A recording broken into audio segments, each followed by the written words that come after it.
নমস্কার, কেমন আছেন সবাই? টায়া টিকলি পরিবারে আমি টায়া টিকলির মা আপনাদের সকলকে স্বাগত জানাই। গত মঙ্গলবার ছিল টায়া টিকলির জন্মদিন। আজকে বুধবারের ভিডিও আপনাদেরকে দিচ্ছি। মঙ্গলবার নিরামিষ হয়েছিল, কিছুই করা হয়নি, মন টনও ভালো ছিল না। যাই হোক, তার উপরে মঙ্গলবার তো নিরামিষ খাই সকলেই। তাই আজকে বুধবার বাড়িতে মাংস আনা হয়েছে।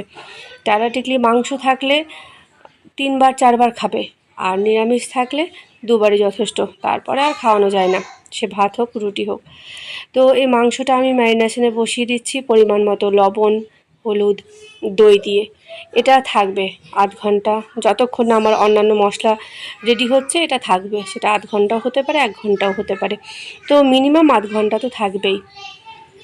আমি ভালো করে মেখে ঢাকা দিয়ে এখানে রেখে দেবো।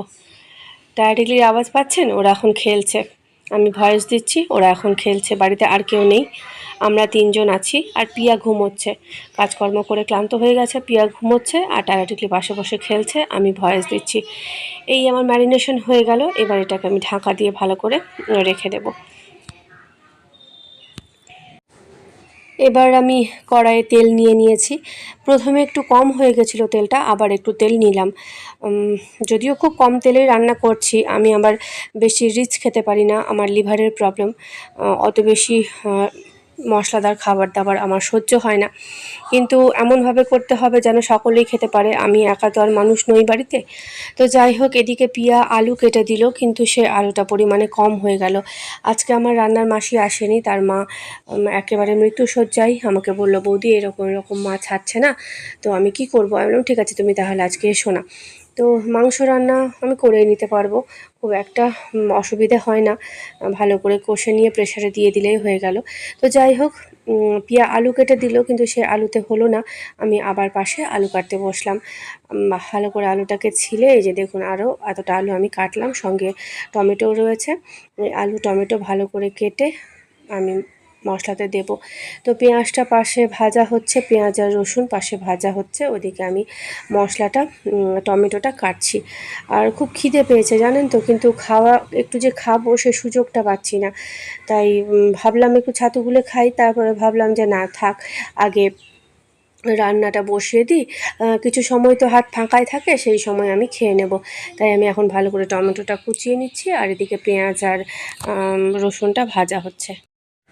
এই যে এবার আমি একটু খাবো, ছাতু নিয়েছি, লবণ দিয়ে শরবত করে নিয়েছি, সেটা আমি খেয়ে নেব।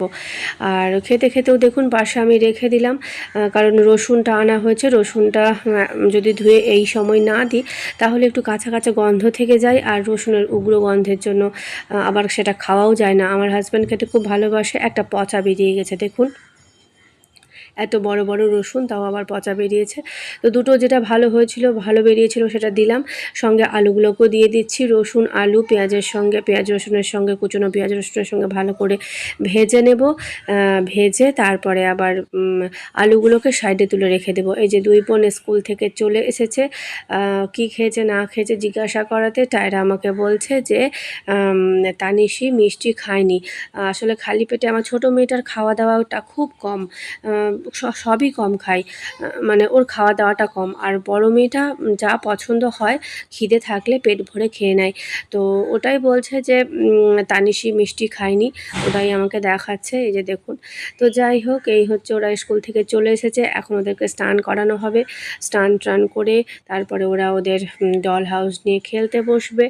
তো এই যে আমার ছোটো মেয়ে চলে আসলো, ও আমাকে নালিশ করছে, ও বলছে যে ওর সকালবেলা মিষ্টি খেতে ভালো লাগে না, আমি মিষ্টি দিয়েছি কেন?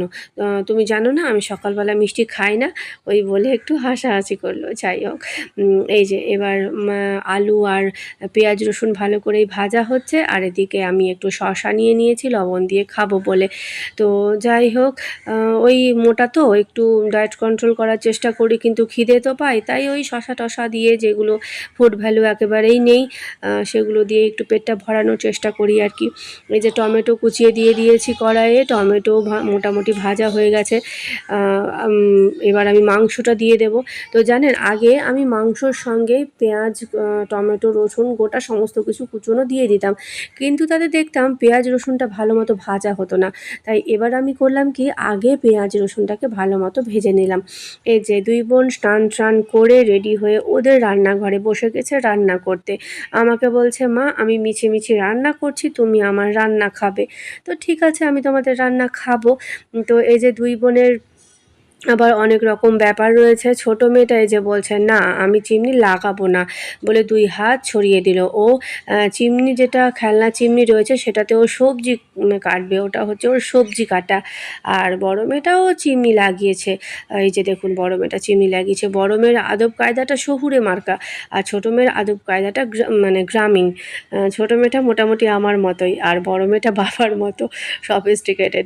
যাই হোক, ভালোই হয়েছে, দুইজন দুই রকম হয়েছে। এই যে আমাকে মিছিমিছি খেতে দিচ্ছে, চামচে তুলে মিছিমিছি খেতে দিচ্ছে। আর ও রান্না করছে, একজন আমাকে চা করে দেবে আর একজন আমাকে মিছিমিছি পাঁপড় ভাজা দেবে। এই যে ও রান্না পরিবেশন করছে আমাকে দেওয়ার জন্য, আমি অপেক্ষা করে বসে আছি। আর ওদেরকেও শ্যুট করছি, ওদের ভিডিও শ্যুট করছি। জানেন তো, প্রত্যেকটি জিনিসেরই ভালো মন্দ উভয় দিকই রয়েছে। তো বাচ্চাদেরকে সময় না দিলে বাচ্চাগুলো ফোনের প্রতি আকর্ষিত হচ্ছে, এবং ফোনের যে সমস্ত স্ল্যাং জিনিসপত্র, স্ল্যাং ল্যাঙ্গুয়েজ হোক, স্ল্যাং অ্যাটিটিউড হোক, মানে অসভ্য সমস্ত কথাবার্তা যেগুলো এইটুকুটুকু বাচ্চাদের মুখে একেবারে বেমানান, সেগুলো শিখে নিচ্ছে। আর তার ফলে খুব মানে অপ্রস্তুতকর পরিস্থিতি তৈরি হচ্ছে। তাই আমি চেষ্টা করি যতটা সম্ভব ওদের সঙ্গে সময় কাটানোর, রান্না বান্না কাজকর্ম বাদ দিয়ে ওদের সঙ্গেই সময় কাটানোর আমি বেশিরভাগটা এই কারণেই চেষ্টা করি। তো আমাকে ও রান্না পরিবেশন করে দিল। প্রথমে তো বুঝতে পারিনি আমাকে রান্না পরিবেশন করে দিয়েছে, তাই আবার মিছিমিছি আমাকে দিচ্ছে। এই যে দেখুন, আবার মিছিমিছি দিল, আমি মিছিমিছি পাঁপড় ভাজাটা খেয়ে নিলাম। এবার আমি আবার রান্নাঘরের দিকে চলে যাব। এই যে দেখুন, রান্নাঘরে চলে আসলাম। মাংসটা কষা হচ্ছেই, মাংস কষছি, মাঝে মধ্যে ওদের সঙ্গে গিয়ে গল্প করছি। তো দেখুন, মাংস কষা মোটামুটি হয়ে গেছে, আর মাংসতে এখনও মশলা দেওয়া আমার হয়নি। এই যে মশলা এখানে রেডি আছে, জিরা আদা বাটা রয়েছে, গরম মশলা গুঁড়োও রয়েছে। লবণ হলুদ একটু কম মনে হচ্ছিল দেখে, তাই আবার লবণ হলুদ দিয়ে দিলাম। আর লঙ্কা এখনও দিইনি, কি বলে, বাচ্চা তো, ওদের জন্য তুলে রেখে তারপরে লঙ্কা দেব। আর এই যে আমার ছোট বোন, ওদের ছোট মাম বাজার থেকে ওদের জন্য কোল্ড ড্রিঙ্ক নিয়ে এসেছে। ওরা তিনজন, মানে টায়রা টিকলি দিদন, তিনজন মিলে খাবে। আর শেয়ার করে এখন থেকে না শেয়ারিং শিখলে পরবর্তীতে আর শিখবে না, কাঁচা মাটিতেই যা শিক্ষা দেওয়ার দিতে হবে। তো যাই হোক, এই যে লঙ্কা গরম হচ্ছে। আর বন্ধুরা, আমার আরও দুটো চ্যানেল রয়েছে, গল্পের ঝালমুড়ি গল্পগুলি, অবশ্যই আপনারা সেই চ্যানেলগুলোতে যাবেন, গল্পগুলো শুনবেন, ভালো লাগলে সাবস্ক্রাইব, লাইক, কমেন্ট, শেয়ার করবেন। তো এখানেই আজকে রাখছি, আবার আসবো কালকে।